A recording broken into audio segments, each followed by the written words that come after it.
BBC News, hello, I'm Eileen McHugh. The Biden administration is stepping up its diplomacy in the Middle East to try to secure humanitarian pauses in the war between Israel and Hamas.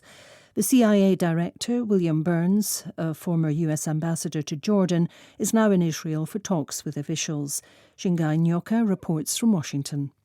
The CIA's Bill Burns is expected to meet various regional country leaders, including Prime Minister Benjamin Netanyahu. He will also hold talks with his intelligence counterparts in several Middle Eastern countries, a US official confirmed to CBS News. His agenda includes support for hostage negotiations. Americans are among the 240 or so people in the custody of Hamas fighters. He's also expected to secure commitments to further intelligence cooperation in counterterrorism and security. This as US military bases in Syria and Iraq increasingly come under attack from Iran-backed militia. The US Secretary of State, Antony Blinken, is to hold discussions in Turkey, the latest stop in his regional tour.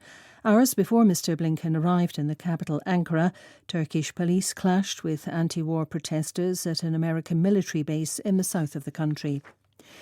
Israel says its forces have cut Gaza in two after its ground offensive against Hamas reached the coast of the Palestinian territory.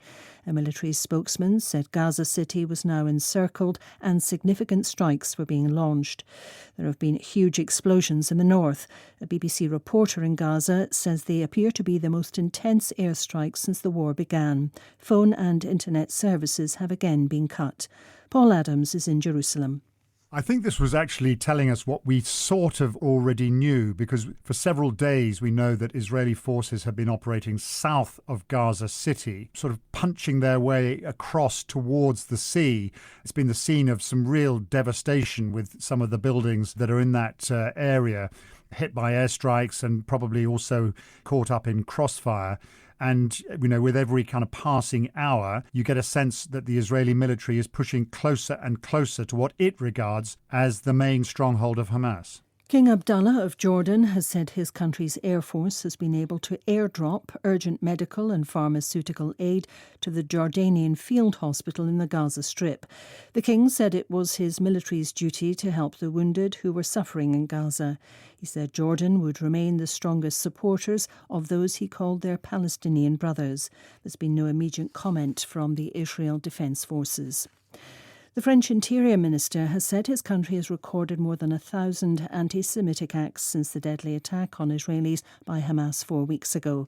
Nearly 500 people have been arrested, about a fifth of them foreigners. World News from the BBC. A former leader of the MS-13 gang in Honduras has been sentenced to 15 years in jail in neighbouring Nicaragua, where he was arrested a year ago. That criminal gang is based in Central America, with strong links to the United States and Canada.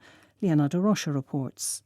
David Elias Camperlicona, a Honduran national, is believed to have fled his home country in 2016 to escape arrest.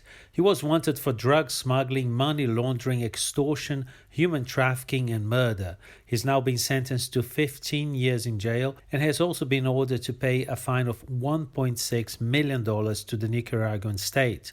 Earlier this year, he was sanctioned by the United States Treasury, which said that the MS-13's violent grip in Central America was one of the driving forces of mass migration towards the US. A state of emergency has been declared in Honduras after it was hit by a tropical storm. Heavy rains have caused widespread flooding that has affected more than 40,000 people, mainly in the north. 6 people are dead or missing. Thousands were forced to leave their homes. Uganda's President Yoweri Museveni has downplayed an American decision to remove his country from a major trade deal due to concerns over human rights abuses. For years, Uganda has been exporting goods, including coffee and textiles, to the United States tax-free. But last week, Joe Biden said Uganda would be excluded from the agreement from January. He's called for Uganda to repeal its anti-gay legislation. German police say a gunman who took his 4-year-old daughter hostage, forcing the suspension of flights at Hamburg airport, gave himself up without resistance. The 35-year-old Turkish man had barricaded himself and the child in his car near a Turkish Airlines plane on Saturday evening, demanding to be allowed on board after a custody dispute. BBC News.